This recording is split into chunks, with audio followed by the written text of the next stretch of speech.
How do you recover after losing the love of your life? Now, I don't want to even contemplate it, and I'm sure you don't either if you've been fortunate enough to avoid it. But while we all know it's going to happen someday, unless we go first, you don't expect it to happen until you're well into your twilight years. And when it takes you by surprise and gives you very little notice, what journey do you go on until life seems anyway bearable again? Well, I'd like you to meet Patricia Gibney, who has found comfort in the magical world of a children's book. Patricia, you're very welcome to the programme. Thank you, Will. Now, let's go back a couple of years. You and Aidan seemed to have everything going for you. He was a soldier. You worked with Westmeath County Council. You had 3 great children. Life was good? Life was very good. Aidan had just been to Chad to prepare the way for troops that were going out on the first mission to Chad. He was very fit, healthy, great family man, army man, and we had no inclination whatsoever at the time that anything was wrong. On recollection now, we can see a few signs that possibly things weren't completely healthy with Aidan. What sort of giveaways? Well, in the few months up to Christmas 2008, he was tired a lot. He'd come in from work and fall asleep, and you'd have to wake him for his dinner. And I found that from a man that ate, a steak and 2 veg, big dinner, his appetite was kind of getting a bit smaller, and he complained a lot of a pain on his upper side, and he went to the doctor with a lot of persuasion to get him to go to the army doctor. And typical man, reluctant. Yes, yeah, very reluctant to kind of admit that there might be anything wrong. And the doctor said, well, it might be a pulled muscle. So Aidan said, well, that's grand. The doctor said it's a pulled muscle, so it is a pulled muscle. And before Christmas then he developed a very red mark on his leg and very sore, and we were rubbing deep heat into it, thinking, he's after pulling a muscle in his leg, getting in and out of army lorries. And then after Christmas he was above in Finner in Donegal, and he was they were closing down the barracks up there, and they were doing a lot of hauling a lot of big trucks and stuff, and the leg got worse, and one morning he couldn't put the army boot on. The lads made him go to the doctor, and when he went to the doctor he rushed him straight to Sligo Hospital, and it was a clot in his leg. So he rang me and said, don't panic, there's nothing wrong, it's only a clot. Yeah, well, you can think, okay, a clot is more serious than a pulled muscle, but still very manageable. Yeah, and I got in the car the next morning and went down, and snow and ice on the roads, and I remember he didn't look well at all, and it was the first time I kind of really got a shock to think, when I saw him in the hospital bed, that, gosh, what's going on here? And I remember standing looking out at the mountains and the snow in the mountains, and I just, with my back to it, and I just said to him, look, if you don't do something soon, you're going to end up with 3 kids with no dad. And little did I know, by the end of May, that was going to be fact, Were you just trying to scare him into moving? You didn't really mean the words at the time, did you? I got scared. When I saw him, it was the first time I got scared that there could be something seriously wrong. So I think I did frighten him into doing something, because then he kind of went all out to, he had to kind of bang on doors, really, to get doctors to take notice. And in February, Dr. Murphy in Mullingar, who was brilliant, took him in and did a head-to-toe check up on him. And I remember rushing over from work one day, and the doctor met me in the corridor, and he says, you're Aidan's wife? And I said, yeah. He says, I need to talk to the 2 of you. Will you just get Aidan, get the dressing gown, and meet me at this room? And I says, okay. I went down, and as I was walking towards Aidan, I started to cry, and I started to think, what's going on? And Aidan said, will you stop, woman? What's wrong with you? Yeah, but there was something inside you that figured this wasn't good. It just didn't sound right. So the doctor just sat us down, and he says, there's no easy way to tell you this, but he says, you have cancer in your liver, and that's secondaries. It's originated somewhere else, and at the time we didn't know, but it turned out it was bile duct cancer, which is a very silent cancer. And when cancer reaches the liver, unfortunately, it's only a matter of time. So I went into my mad witch mode at the time and started shouting and saying, take it out, operate, get rid of it, and it was my first kind of meeting with cancer, and it's not a nice place. It's it's a very scary journey to begin. And the doctor said, no, it's too far gone, we can't operate. And I said, well, chemo, you have to do chemo. And he said, well, I'll refer you to Dr. Bulger in Tullamore, and who the nicest team of doctors one could meet. And Dr. Bulger said, look, Aidan, this is very serious. And he said, because you're young and you're a very fit man, Aidan was 49, he said, we'll start a course of chemo straight away. So like it went within a matter of maybe 7 days, that he started the chemo. But what was the stated objective of the chemo? Was it to eradicate the cancer or just simply slow it down for a while? We were in denial, myself and Aidan and the family, and we thought it was going to eradicate, even though we'd been told it would not eradicate it. It was to slow it down. But it didn't slow it down. Aidan went from being 14 stone down to about 6 stone in a matter of weeks. Yeah. And it was very rapid, very, very rapid. And Dr. Bulger and his team said, look, Aidan, Aidan was so positive he was going to fight it the whole time. I'm going to fight this. And but when you go into the chemo department in the Tullamore Hospital, you drive by that hospital and you don't know what's behind the walls, but it's like entering something that, you could never believe existed. And there are so many people in the same boat or worse boats than you.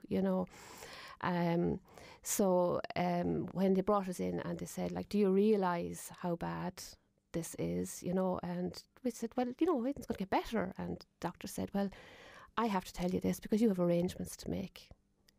And he said to us, I have to tell you, I know you don't want to hear, but this was like the beginning of May, the bank holiday weekend of May. He says, you have between 4 and 6 weeks to live.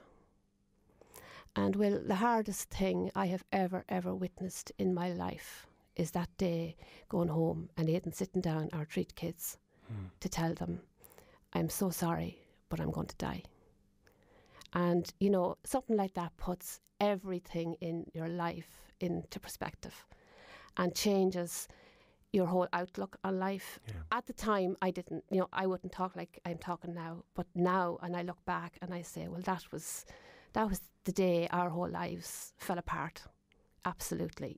From the day he was diagnosed on the 11th of February up until that date, it was everything's going to be okay, we're going to get through this. But the whole carpet was just whipped from under us that day. But it reminds you of what's important, because we spend our lives running around saying, well, have we thought or forgotten something in work, or have we enough money to go on the holiday next year? But exactly. It's a great way it's a horrible way to reset everything. But I would have, and me and Aidan were together since we were 14 years of age. Since I was 14, he was 16, and we were married for 27 years. And our whole lives revolved around our work and our kids, and to me, and I look back on it, and I think that's where my big depression set in, is I always put my work first. And I would have been a person who would have everything rallied around me because of my job, and and then it wasn't important anymore. And I couldn't reconcile myself to the fact that it wasn't that I wasted so much of my life, but that my priorities have been wrong all my life. Now, at the time, to me, they were right. But at that time, then when the depression set in, it was like, gosh, Tricia, you were so stupid, And did it set in from that seminal moment when he sat down the kids, or was it afterwards? No, we still kind of went. The doctors had said he had 4 to 6 weeks to live, and he died within 3.5 weeks. He died on the 31st of May. And I lived in a bubble. I went back to work and tried to make everything ordinary, but everything was falling down around my ears. How did you feel though during that time? I think I felt that Aidan was coming home. I think Aidan would have went away for Lebanon for 6 months. He was in Kosovo twice for 6 months, and I think in my mind it was he's just gone away for 6 months, and I didn't fall apart until 6 months after Aidan had died, and in November, and I just totally, the depression set in then. I just totally fell apart. I couldn't function, couldn't get out of the bed. I'd get out in my pyjamas, I'd bring the kids to school and then come back and get into bed, and I'd stay in bed till 3 o'clock until they came home from school again. And it was the aloneness, I think, rather than being lonely, it's the aloneness, not having someone at the end of the phone to ring and say, did you hear so-and-so on the radio, or did you see, you know what I mean? It's that, and like the kids were brilliant and you have your children around you, but it's that person that you've been with all your life is just that emptiness. I can't, it's a real cliche, you have to go through it to experience it, but it is true. It's just that person isn't beside you anymore, or you turn around and you think, I want to tell you something, but there's no one to tell, It's the moments that disarm you, I suppose. You can expect certain situations and maybe plan for them, but it's the unexpected. That's exactly it's when it. you just automatically react to lift the phone or to That's it, yeah. do something. Yeah, it's just that person is not there anymore. And even now, Aidan's army boots are still in the utility room at home, and his uniform is still hanging in my wardrobe. And, there's that little bit of unreality attached to my reality, and I think that keeps me going too, and the kids are brilliant. Like our son, Cathal, the youngest, the baby, is 16 today. And I can still recall myself and Aidan, how proud Aidan was when Cathal was born. I had the same with the girls, but, like last weekend, Cathal played hurling with Cullen for a final, an under-16 final on the Saturday, and they lost, and he was so disappointed. And Aidan would have been there for him. And, on Sunday he played a minor semi-final, and they won, and they were back up. And, I just felt so sad for him that his dad wasn't there, but they're brilliant kids. I'm so lucky. Like, Aidan left me that legacy of 3 of the most wonderful, brilliant kids. Absolutely no trouble to me. They've gone through hell and high water in the last 2.5 years, as well as me. And, only for them. As I say, Aidan left me those, and I just say everything is for a reason. I don't know what the reason is yet, but, we're going through this for some higher reason. I don't know, but we're getting there. It's a long journey. Yeah. It's twists and turns and up and down, but we're getting there, But sometimes as a parent you have to be strong for the children, regardless of how you're feeling inside yourself. You do, and that can be self-damaging as well, because you're the whole time, and one thing Aidan would have said when he was ill and people would come and he'd say, Trisha's so strong, and she's great, and she'll keep everything together. And then you try to keep that up, and you try to be the strong person for everybody else, and inside you're not.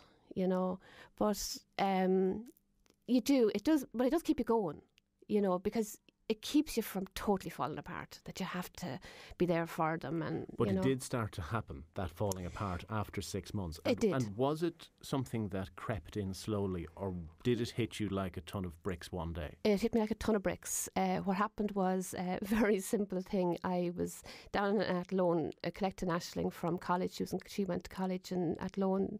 Like the girls did Leaving Cert and Junior Cert. They started with Leaving Cert and Junior Cert the day after Aidan was buried. Got their exams and everything. Brilliant How? kids. I don't know. I think it was just remote.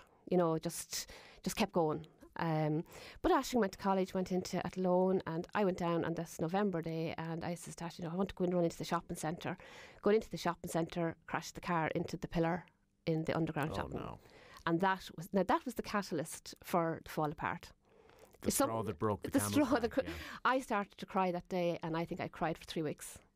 I just totally, everything, it just totally fell apart. And I never got back to where I was before. Like, to this day, I am a different person. I just haven't got back to where I was before. Were you still working at that point? I was, but I didn't work. I worked for 3 days, I think, after that, and could never go back. I was unable. I am a deep, there's a clinical name on some type of depression to set in, and my doctor advised that maybe, you just don't put more obstacles in front of yourself, so.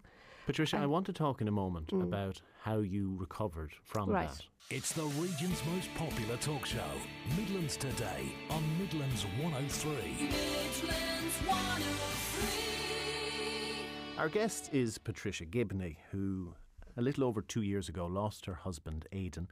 He was just 49 and was diagnosed very quickly with cancer and departed soon afterwards. And 6 months after his death, Patricia, as she outlined, kind of hit a brick wall. Well, she crashed the car, and that was the domino effect from there. So for 6 months after that, you were in limbo, basically. That's right, Will. Even to this day, I can't even know what I did in those 6 months. It was very, very dark place to be. I just functioned. I think that's just the only way I can put it. Put one foot in front of the other and just try to do one day at a time. Trying to figure out how you should feel? Yeah, and you know what? There's nobody can tell you how you should feel, because every day is different and everybody's experience is different, and you just go through it, you just live it, you know. And I think that's the key thing too, is that you actually do live and keep going. And I came to a point then that things started to happen for me, you know. As I was saying there, I always loved art, and I always did a bit of painting, and even when I was in school, I did art in school. And I kind of immersed myself into doing mad pictures. I have a myriad of sunflowers at home, which was kind of, you know, brighten up the darkness a little bit, you know. And last summer then the World Cup was on, and I love football. Me and Aidan, we always loved football. And who do you support? Well, Liverpool. Okay. And we were watching I was watching the World Cup with Cahill and the girls, and I was sitting there and I was saying, well, I can't bring my painting stuff into the sitting room to paint. So I had a drawing copy and markers, and I was doodling away, and I created this little character, and I thought she looked nice, and the girls thought she looked nice, and I was saying, wouldn't it be a nice little character for doing greeting cards for you know, friends and family or whatever. And I came up with the name Sprong Sally. Any idea from where that name came? Well, I was thinking about it, and I said, well, it must be my creative imagination. But when I delved deeper into thinking about it, the World Cup was on in South Africa, and the rugby team, not the soccer team, but the rugby team in South Africa is called the Springboks. And I think subconsciously that's where Sprong Sally came from. And so I started, and I actually loved the character, and it got me focused. I started to do little cards, and I had this bundle of about 30 cards, and I said, what am I going to do with these, you know? And I knew Helen Conneely down in Celtic Roots in Ballinhaun, and I got into the car one day and I went down to Helen. I says, Helen, what could I do with these? You know, are they any good, or what do you think? And well, Helen and Martina and Aidan there in the core craft shop as well, they were mad about Sprong Sally, and I was amazed, and I said, gosh, it's only a little drawn, like, you know. And she said, I'll take your cards off you. And I says, you sure? You know, who's going to buy these, you know? And they sold. And I said, gosh, that's great. And then she rang and she said, you send down a few more cards. And I did. And do you know what, Will? It just got me focused into something. And I got something into my life again that, you know, I could concentrate on and kind of escape into. Because you had been very immersed into your work. I had, but you couldn't really face work. So no, I couldn't. This was something you could face. This was something new, and I think what it was is, well, I was using the other side of my brain. Like I in work, it was all like paperwork and that, and even to this day, I can't. If a letter comes into the house, I could leave it for 3 days without opening it, because I'm really afraid to open a letter or to file it away somewhere, or to find it again. And all that side of my brain kind of died with Aidan. I just say it's a cliche, I know, but it's a fact. And the creative side kind of came to the fore. So after Christmas then this year, I was drawn away and drawing little things and fairies and everything, and I said, gosh, it'd be nice to do a little book. I always wanted to write the novel, like, you know, and this is a far cry from a novel because there's very little words in it, but I did. I put the story together and did the illustrations, and I contacted Dolores Keaveney, who has done children's books before, and she put me in contact with Cormac Finnerty in Mind's Eye in Mullingar. It's graphic design, and it has culminated on Friday night coming, 28th of October, which is Aidan's birthday, and we're going to launch little Sprong Sally. Wonderful. Yeah. Sprong Sally, is she based on any character you would have used with your own kids, or is she entirely new? She's entirely new. When I was drawing her, I just felt like maybe Aidan was guiding me, because he always believed in my creative ability, whereas I never did. And I just feel it came just straight out of my imagination. You know, I can't put a finger on that I came up with her before or anything. So she's totally new. And tell us about her. Who is she? Sprong Sally is a little girl, and she lives in a toadstool house in Sprong town, and she lives with her family. And in the little book, I introduce her family and the town. And it's a book for little children. You could either read it to a child, or like say 4, 5, 6-year-olds would be able to read it themselves. And in the pictures, you can interact with the child as well, because even in Sprong town, I have put in like the library and the hospital and shops, and then I've left 1 or 2 buildings with no names on them, so you could interact with the child, like, you know, what else would be in a town, or what would you like to see in your town, and all the buildings Wonderful are escape into imagination. yeah, it is. And I introduced a little fairy garden. They go on a little trip, and they go to this fairy garden, and it's really colourful and flowers, and there's little toadstools in it, and the children can look for the fairies. You know, the fairies are kind of hidden behind things, so they can, every time you look at the picture, you'll see something different in it, you know. So I think any of the children, my neighbours, like Emily and Gavin next door that I've shown it to, have, oh gosh, you know, every time they look at the picture, they see something different. Beautifully colourful. Yeah, I like it myself. You know, at the beginning I was kind of nervous, and I said, oh my God, is it good enough, you know? And then I said, you know, you have to have confidence, Yeah, and you do. know, and it's given me back a little bit of And you deserve living. to have it. They're beautiful illustrations. They really, really are. And did it serve as a bit of a therapy for you to be able to escape into that world yourself? Definitely. It was kind of paradox, really, because it grounded me and gave me something to focus on, but it also gave me something to escape into.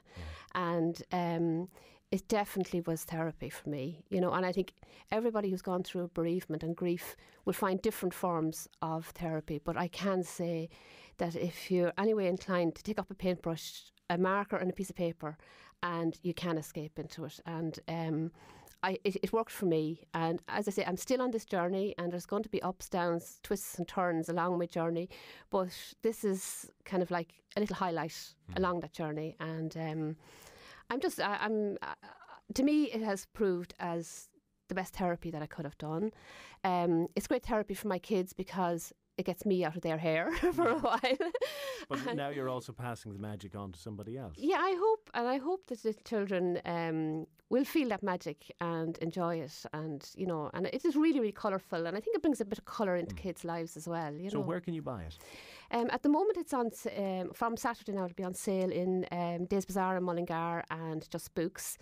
In Easton's in Mullingar and Cavan are taking it also, and in around Athlone then there's Ballinahown have the Core Craft Design Centre, and in Glasson the Glass and Craft Gallery are taking it. So I'm hoping that once I launch it, I'll have it in the boot of my car and go around to all the bookshops, and the people in bookshops around the Midlands and further afield might take it. Great. Well, more power to you. Patricia, thank you so much for sharing your journey, and we wish you the best on it, and please give our regards to the 3 kids as well. I will, surely. Thanks a million, Thanks Will. indeed. Patricia Gibney.